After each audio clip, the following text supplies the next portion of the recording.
வணக்கம் மக்களே, சற்றுமுன் கிடைத்த தகவல் ஒன்றை பார்க்க போகிறோம். ஒரு வரியில் திமுக ஆட்சியை சொல்ல வேண்டுமானால் அது சிம்பிளி வேஸ்ட். எடப்பாடி பழனிசாமி திடீர் தகவல். இந்த ஒரு தகவலை பற்றி தான் நாம் பார்க்க போகிறோம். தகவலை பார்ப்பதற்கு முன்னதாக நீங்கள் நம்மளுடைய சேனலுக்கு புதிய பார்வையாளர்களாக இருந்தீர்கள் என்றால் மறக்காமல் நம்மளுடைய சேனலை சப்ஸ்கிரைப் செய்து வைத்துக் கொள்ளுங்கள் மக்களே. தற்பொழுது கோவை மாவட்டம் மேட்டுப்பாளையத்தில் 2026 தேர்தல் பிரச்சார பயணத்தை தொடங்கிய எடப்பாடி பழனிசாமி இரண்டாவது நாளாக செவ்வாய்க்கிழமை கோவை மாநகர பகுதியில் பயணம் மேற்கொண்டார்.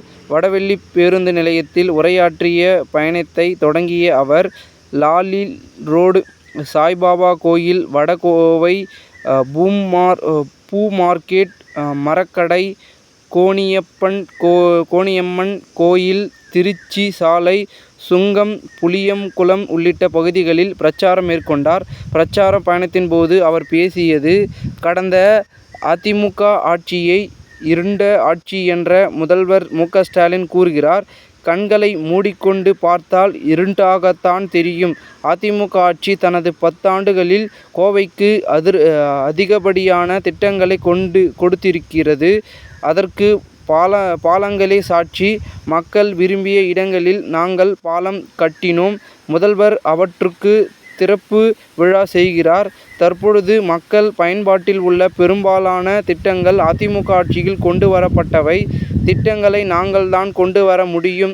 திமுகவால் திறப்பு விழா மட்டுமே செய்ய முடியும்.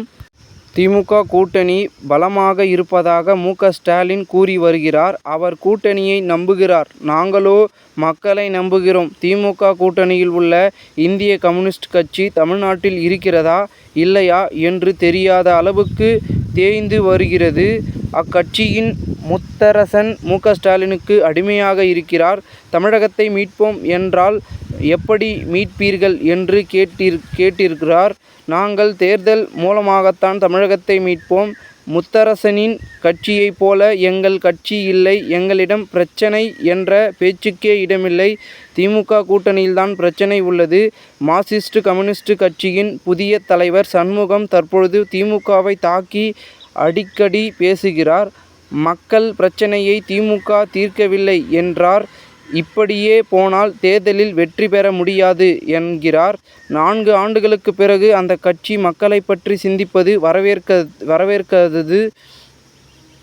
ஆனால் அந்த கட்சியின் உள்ள மற்ற தலைவர்கள் திமுகவுக்கு அடிமை சாசனம் எழுதி கொண்டு விட்டனர். அதேபோல் அதிமுக பாஜக கூட்டணி இணக்கமாக இல்லை என்று திருமாவளவன் கூறுகிறார். அவர் எப்படி கண்டுபிடித்தார் என்று தெரியவில்லை. கூட்டணி ஆட்சிதான் எங்களது கொள்கை என்கிறார். அப்படியானால் திருமாவளவன் உள்ளொன்று வைத்து புறமொன்று பேசுகிறார். எனவே திமுக கூட்டணியில்தான் குழப்பம் உள்ளது. அதிமுக கூட்டணியில் அப்படி இல்லை. தமிழ்நாட்டுக்கு உள்துறை அமைச்சர் அமித்ஷா வந்தபோது நான் அவரை சந்தித்தேன். எங்களது தலைவர்களும் பாஜக தலைவர்களும் பேசினோம். இதைத் தொடர்ந்து அமித்ஷாவும் செய்தியாளர்கள் பேசும்பொழுது அதிமுக பாஜக கூட்டணி அமைக்கப்பட்டு விட்டது என்றும் அறிவித்தார். கூட்டணிக்கு அதிமுக தலைமை தாங்கும். வெற்றி பெற்ற பிறகு அதிமுக தான் ஆட்சி அமைக்கும். எங்கள் கூட்டணியில் முதல்வர் வேட்பாளர் எடப்பாடி பழனிசாமி தான் என்றார். ஆக எங்கள் கூட்டணி தெளிவுபடுத்திவிட்டது. எங்களது கூட்டணியை கண்டு எதிரணியில் இருக்கும் கட்சிகளுக்கு பயம் வந்துவிட்டது. எப்பொழுது எங்களை பற்றி பேசுகின்றனரோ அப்பொழுதே அவர்களுக்கு பயம் வந்துவிட்டது என்று அர்த்தம். எங்கள் கூட்டணியில் 210 தொகுதிகளில் வெல்லும்.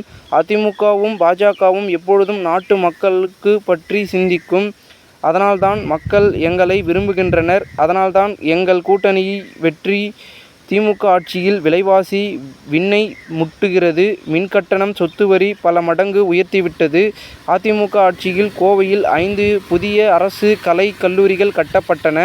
ஒரே ஆண்டில் 11 மருத்துவக் கல்லூரிகள், சட்ட கல்லூரிகள், கால்நடை பூங்கா, பொறியியல், பி.எட் கல்லூரி என பல கல்லூரிகளை திறந்ததால் உயர்கல்வி பயில்வோரின் எண்ணிக்கை உயர்ந்தது. தற்பொழுது அறநிலைத்துறையில் கைகளில் பணம் இருப்பதை திமுகவால் பொறுக்க முடியவில்லை. அது அவர்களின் கண்களை உறுத்துகிறது. கோயில்களில் கண்டாலே அவர்களுக்கு பிடிப்பதில்லை. அதனால் கோயில் பணத்தை எடுத்து கல்லூரி கட்டுகின்றனர். மக்கள் உண்டியலில் பணத்தை போடுவது கோயிலில் அபிவிருத்தி செய்வதற்குத்தான். நாங்கள் அனைத்து கல்லூரிகளையும் அரசு பணத்தில்தான் கட்டினோம். அறநிலைத்துறையில் பணத்தை எடுத்து கல்லூரிகளை கட்டுவது எந்த விதத்தில் நியாயம் இதனை ஒரு சதி செயலாகத்தான் பார்க்கிறோம். கல்விக்கு செலவிட வேண்டாம் என்று சொல்லவில்லை. ஆனால் அரசு பணத்தில் இருந்துதான் கல்வி செலவிட வேண்டும். அதேபோல் அருப்புக்கோட்டையில் வேளாண் ஆராய்ச்சி நிலையத்துக்கு சொந்தமான 225 ஏக்கர் நிலத்தை எடுத்து சிப்காட்டுக்கு கொடுக்க பார்க்கிறது திமுக. அதை தடுக்க வேண்டும் என்று ஆராய்ச்சியாளர்கள் கோரிக்கை விடுத்துள்ளனர். கோவை பாரதியார் பல்கலைக்கழகத்துக்கு இடம் கொடுத்தவர்களுக்குரிய இழப்பீடு வழங்க நீதிமன்றம் தீர்ப்பளித்தும் திமுக அரசு அதை செயல்படுத்தவில்லை. அதிமுக அரசு அமைந்த பிறகு அது தொடர்பாக நடவடிக்கை எடுக்கப்படும். திமுக ஆட்சியில் கோவையில் தொழில் துறை நலிவடைவிட்டது. திமுக ஆட்சியை ஒரு வரியில் சொல்ல வேண்டுமானால் அது சிம்பிளி வேஸ்ட். இவ்வாறு இபிஎஸ் கூறினார். இந்த ஒரு தகவல் தற்பொழுது அரசியல் வட்டாரங்கள் பேசும் பொருளாக இருக்கிறது. இந்த ஒரு தகவலை குறித்த பொதுமக்கள் உங்களுடைய கருத்துக்களை கமெண்ட் மூலமாக தெரிவிங்கள்.